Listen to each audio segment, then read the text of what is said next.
Hey, I'm Alex Radcliffe from Board Game Co, and today I'm reviewing Gwent, the legendary card game. Or the box says The Witcher Wild Hunt, Gwent, the legendary card game. Well, The Witcher Wild Hunt 3, or technically it's The Witcher Wild 3 Hunt if you're reading it in order, but I'm pretty sure it's not supposed to be that way, followed by Gwent, the legendary card game. All of that is way too much. We're just going to call this Gwent.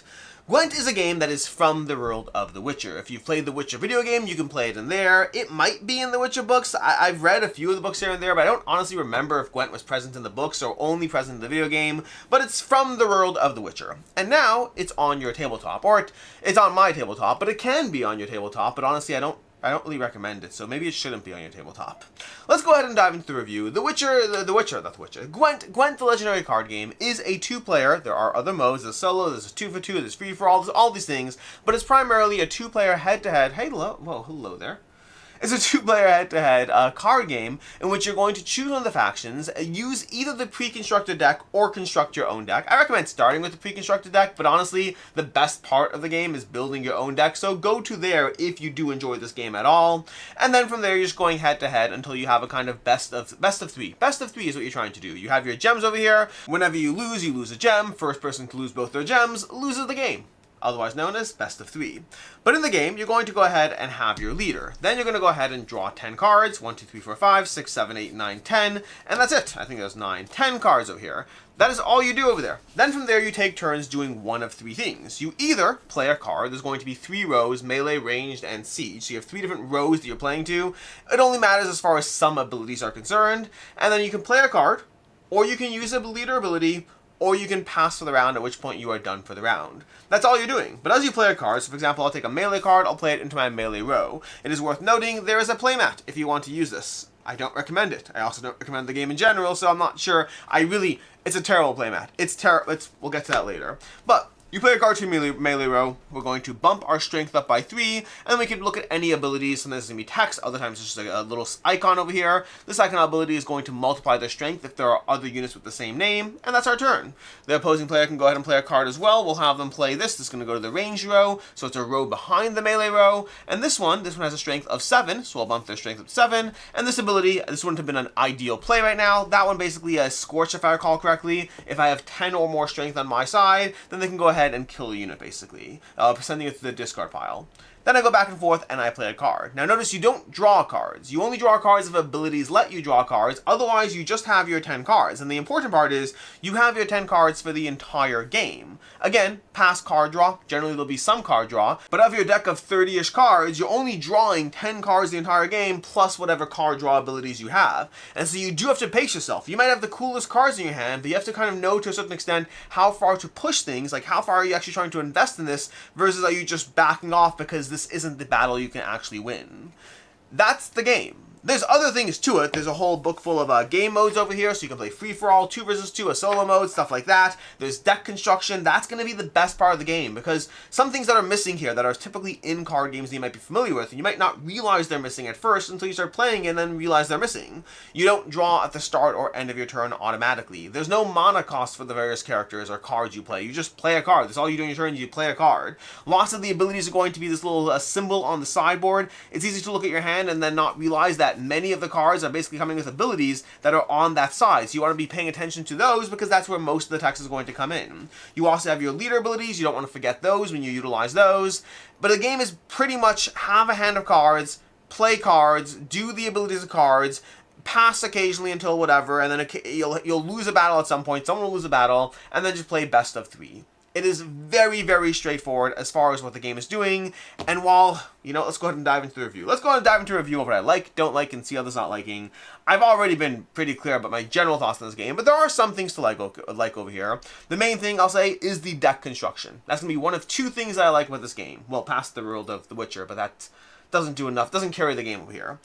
Deck construction. Once you do play the game, deck construction is where you actually feel a stronger sense of agency. Because when you play the game, it doesn't feel like there's that much decision making. There's one more area that I feel there's decent decision making, which is the other area I like, which I'll get to in a second. But deck construction is going to be the main area where you actually feel like some sense of agency. And again, you're building like a 30+ card deck. If I recall correctly, it's 22 cards of the basic cards, then 10 cards. You have maximum 10 special cards. So it's around 30 cards is what you're building for your basic deck. and you're only going to draw 10 to 15 of them, depending on how much card draw you have. You could probably draw a little more if you really focus on that a lot, but you're not going to see a ton of things in this game, which means you're kind of just building, drawing, resolving, and just going through that in order with not a ton of intricacy as far as how that's actually going to play out.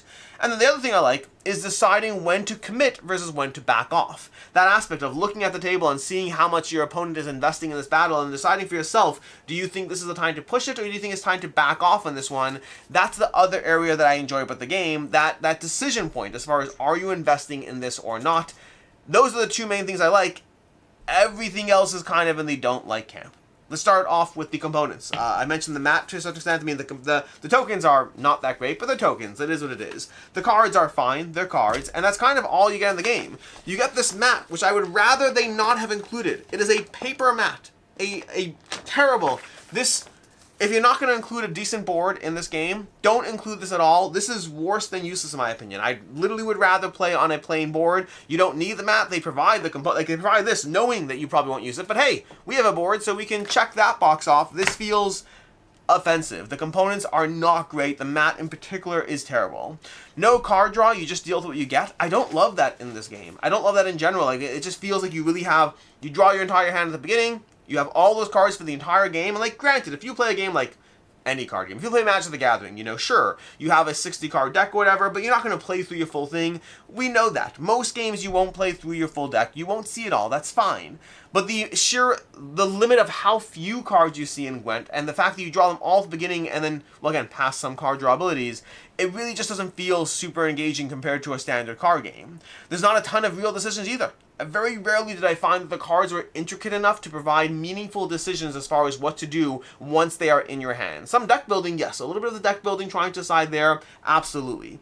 But once the cards are in your hand, for the most part, I felt like the game mostly played itself, with the one caveat of knowing when to withdraw. Like I said already, the thing I like, knowing when to withdraw and when to commit is the only other thing that I felt there was really decision making around. It just felt like a game that for the most part played itself. I'm going to jump to final thoughts now on this one. I don't like Gwent, and I was looking forward to liking Gwent, but that might be on me. And I think part of that is, it's been a long time since I played The Witcher, the video game. It's been a long time, so I don't remember a ton. But to me, I think the thing that I enjoyed the most about Gwent wasn't the gameplay, it was collecting cards. As you went through the world of The Witcher, you'd find cards that made your deck stronger, but it wasn't that you were playing a better game when you actually played it. It was all about, like, hey, I'm doing this thing and my deck is getting better because I'm finding better cards out there in the world. When you take that out of the system, when you take a game that is Gwent, the legendary card game, you make it true to what The Witcher's Gwent actually is, but then you remove that entire aspect of collecting and hunting down and finding things. You've removed the one part that made it an engaging, fun thing, and honestly, I don't think it was the most engaging, fun game. I think it was an okay game that was propped up by the fact that you were able to boost your deck as you went through this other, bigger game system. When you extrapolate Gwent down to just, here's all the cards, do what you want, go head to head, I feel that this is a faithful adaptation of a game that probably shouldn't have been a faithful adaptation. I'm going to give Gwent a 2 out of 5. I love the world of The Witcher, and I was hoping this would be an actually good game that was kind of like a, I don't know, what's the right word for it? You know what a good example is? Have you ever played Quidditch Champions?